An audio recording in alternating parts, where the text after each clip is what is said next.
Joining me right now is South Carolina Senator Lindsey Graham. He is chairman of the Senate Judiciary Committee. And Mr. Chairman, it is always a pleasure to see you. Thanks for being here.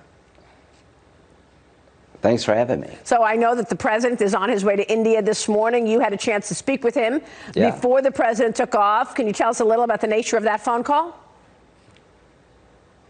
Yeah, he's in a very good mood. He was out west. I was with him a couple of days, and we talked about the election. I really believe he's going to get reelected based on results.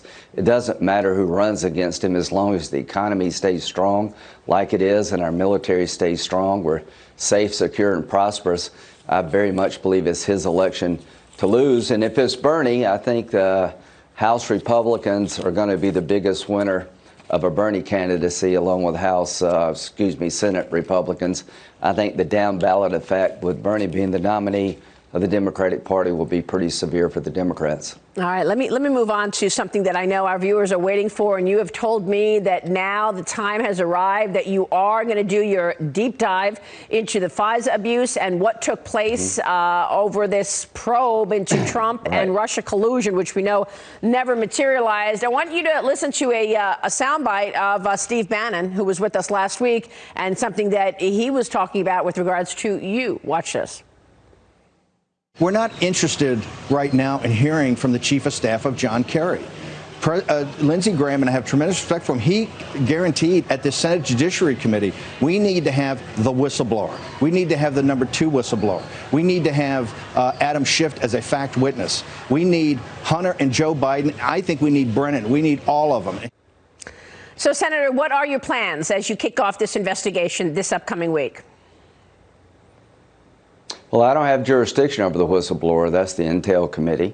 What I'm going to do is call the people who are involved in investigating the counterintelligence investigation. You have 21 people involved that I've named.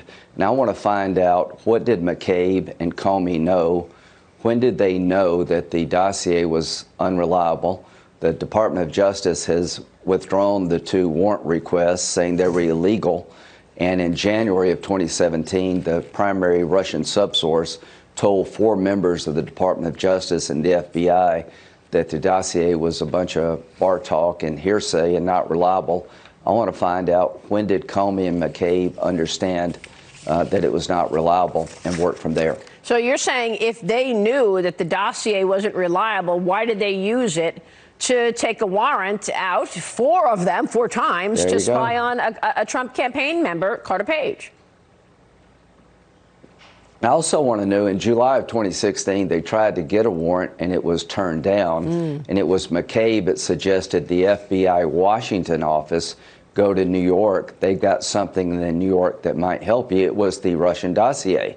So who told McCabe that the document was in New York? And if McCabe thought it would help him with the warrant, why didn't he spend some time trying to find out if it was reliable?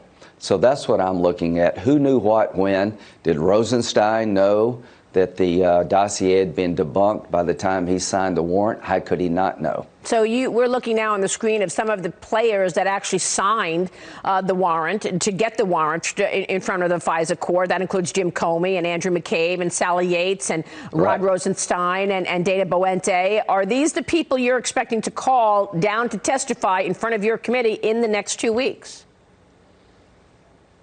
I don't know about the next 2 weeks. The first thing I want to do is call the 4 people who heard from the Russian subsource that this dossier is a bunch of bar talk and hearsay.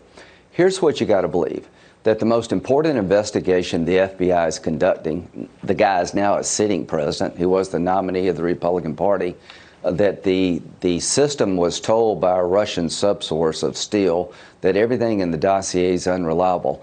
I find it hard to believe that that did not work its way up to Comey and McCabe.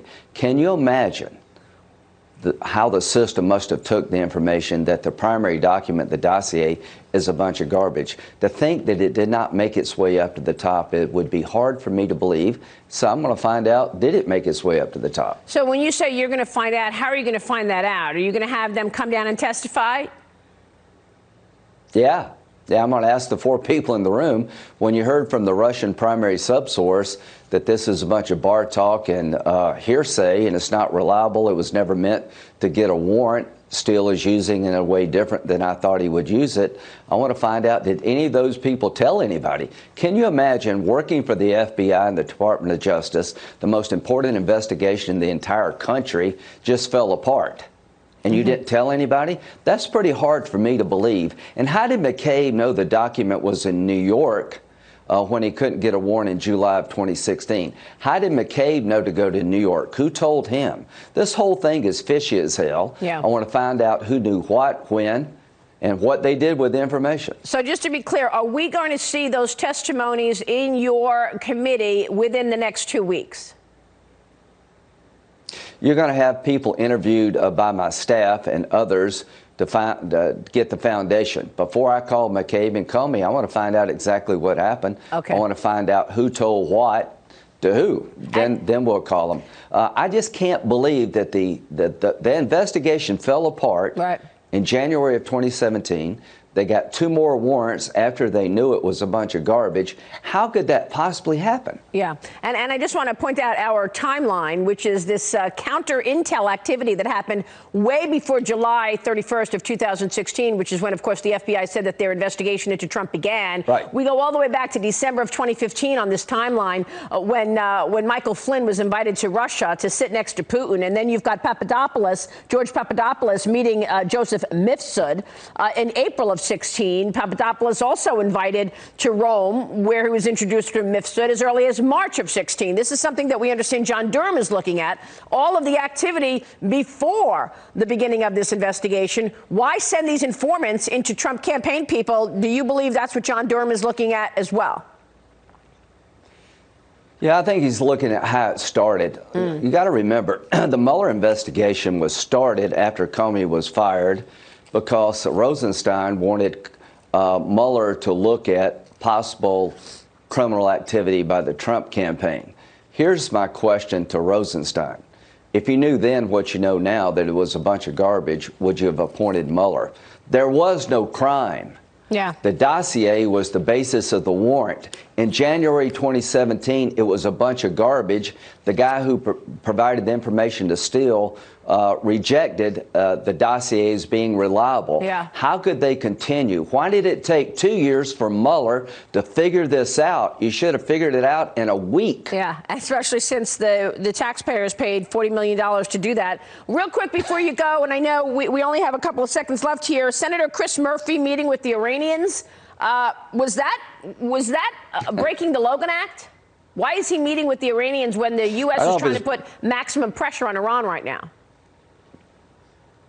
Well, it's undercutting our foreign policy. The maximum pressure campaign is working. It was inappropriate, I think, for him to talk to the Iranians. We're working with President Trump to find an alternative to the Iranian nuclear deal that will be better for everybody, including the Arabs and the Israelis and the United States. But I think it was highly inappropriate to reach out to the Iranians. The president has the Iranians on the rope. Don't help the Iranians right now. Senator, it's good to see you this morning. Thanks so much.